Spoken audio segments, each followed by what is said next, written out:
Glad to have you back, and you're watching U.S. presidential election 2016 live on Channels Television here in Lagos. Well, we'll be returning right back to the United States, Washington, D.C., precisely where our correspondent Ayotunde Balogun is standing by to give us an update. Well, Ayo, what's the situation there, where you are at the moment? Well, many thanks, Charles. Indeed, it's election night here in Washington, D.C. The polls closed just about 35 minutes ago, and we're awaiting the collation of results. The counting should be starting any moment from now here in Washington, D.C. Of course, the election process earlier on in the day, when I went out to see how the people are voting, looked pretty smooth. People going in to cast their ballots and getting assistance from the election officials, and it was quite a very fast process. It had a long queues. It was going on smoothly, and from what the people told me, from what I gathered, they are really satisfied with the way the process has been so far. No hassles, no harassment, if you like. So people are just waiting for the eventual outcome as we speak. Yes, in about 6 U.S. states, of course, the polls have been rounded up. So that tells you that, yes, any moment from now, we should certainly begin to see the outcome from the results when they start trickling in. Charles? Well, for a moment I lost you there, but would like to ask, emotionally, what has the feeling been like? We know that there's been a lot of intensity as far as this process has been concerned, but then would like you to give us a feel of what the emotions have been like, during the voting exercise itself. Well, it's been a mixed mood, really, for many of the voters.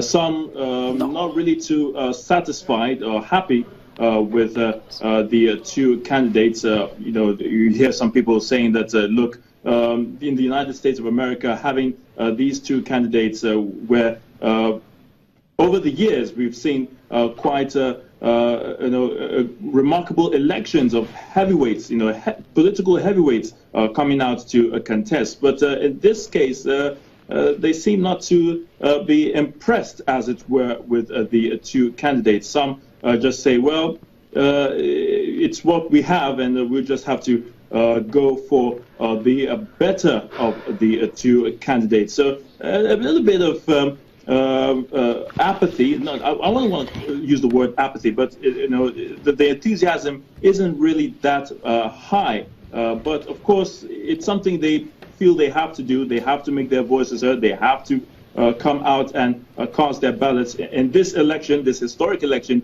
you really can't decide that you want to sit on the fence. You have to. It's either you're for or you're against for any of these two candidates. So going into the election, yes, people had their reservations about both of the candidates, especially when you look at the way the campaigns went for several months. Many people weren't so pleased or convinced about what was being said. A little bit of the supporters, though, of Hillary Clinton will give a thumbs up. Of course, same as Donald Trump. But here in Washington, D.C., I can tell you that it's a much predominantly a Democratic region, if you like, and so you would have a sense of where most of the...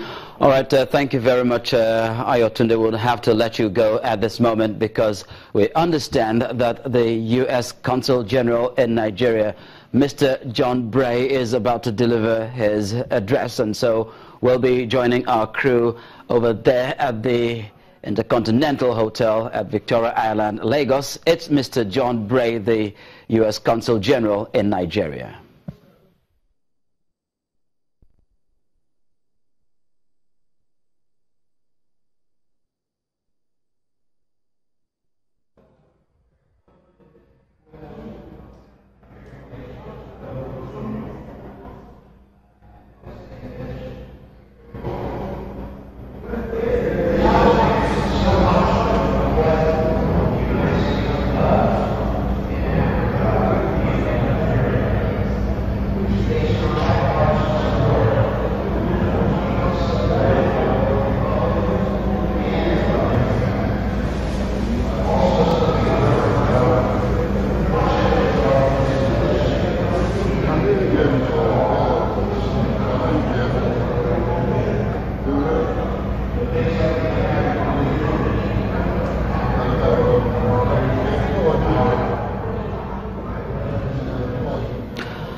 would like to apologize for the temporary loss of audio as the U.S. Consul General, Mr. John Bray, was talking. But of course, as soon as we have that sorted out, we will be returning right back to the Intercontinental Hotel, where the U.S. Consul General is delivering his address on the U.S. presidential election. You're watching the live coverage of the presidential election, United States 2016, and well, while all that was going on, we've been joined by another guest on the show today. Tokwe, would you do the honor? Yes, you're welcome to the program. Good morning. Yes. Now, we were talking about, we were comparing the U.S. election with what happens here in Nigeria. So let me ask you, what can Nigerian politicians and the Nigerian voters learn from the U.S. election? Now, before you answer that question, Mr. Eze, well, I'd like to say at this moment that it is also breaking at the moment that Mr. Trump has also won in a third state, West Virginia. Well, is that a red or blue state? It's a red state. So we shouldn't get nervous. Don't be nervous. We should calm down. Okay. Well, Well, in favor of Trump, 1 for Mrs. Clinton. It's 4 out of 50, but then we still have more coming in. And then we've been told not to panic. Yeah. I have all the reasons. Okay, Mr. Eze, please. Yes, we have a lot to learn because United States of America has about a population of about 330 million. And in this election, you've not heard of talks attacking rallies, shooting people. This is a country that many people have guns. We've not heard a shot. We've not heard of massacre.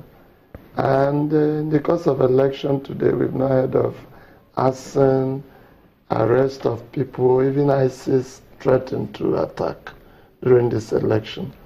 And the security agencies in that country have done their work quietly. In the voting centers, you didn't see people carrying guns about, chasing people about. I mean, coming with the kind of stories we bring about people holding their heads with blood flowing. I mean, so it has been, you will see decency at work. You will see maturity at work, notwithstanding the divisiveness of the campaign, but it did not show in the character of the voters. The voters comported themselves and conducted themselves in a very decent manner. Nigeria will need to learn this. Nigerian politicians will equally need to learn how not to commandeer their supporters to attack their opponents. In all that Trump said, he never alluded to anything that will make his own supporters physically attack Clinton's supporters. So their supporters knew that America was bigger than the ambition of either presidential candidate. So Nigeria